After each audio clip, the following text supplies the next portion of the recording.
আর যে প্রেক্ষিতে ঐক্যমত কমিশন গঠন হয়েছে, কোন কোন কমিশনগুলো গঠন হয়েছে এখানেও কিছুটা উল্লেখ আছে। আর এই ড্রাফটে সুনির্দিষ্টভাবে যেসব ব্যাপারে ইতিমধ্যে আমরা একমত হয়েছি 12-13টার প্রশ্নে, সেখানে এটা উল্লেখ নাই, এটা এখন উল্লেখিত হবে। আমরা প্রাথমিক এই খসড়াতে আমাদের মতামত জানার পরে কিছু অপূর্ণাঙ্গতা আছে, কিছু সংশোধন হবে, আমাদের কিছু সংযোজনী আছে, সংশোধনের প্রস্তাব হয়তো আমরা করব আরেকবার দেখার পরে। এরপরে বিভিন্ন দলগুলো তারা মতামত জানাবেন, তারপরে এটা ঐক্যমতের প্রশ্নগুলো এর সঙ্গে যুক্ত হবে। তো সেটা করে একটা সামগ্রিকভাবে জুলাই সমঝোতা সনদ বা জুলাই সনদ এটা তৈরি হবে। এটা একটা গুরুত্বপূর্ণ দিক।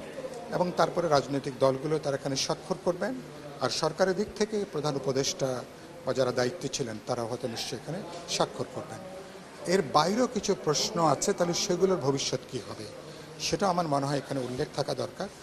যেসব প্রশ্ন আলোচনা হয়েছে কিন্তু কোনো সিদ্ধান্তের জায়গায় আসা যায়নি, সেগুলো একটা ওপেন এন্ডেড ডিসকাশন হিসেবে থাকবে। ভবিষ্যতে এটা নিয়ে আলাপ আলোচনা হবে, দলগুলো তার নির্বাচনী ম্যানিফেস্টোতে আনতে পারেন, তারপর নেক্সট পার্লামেন্ট এটা নিয়ে আলোচনা হবে।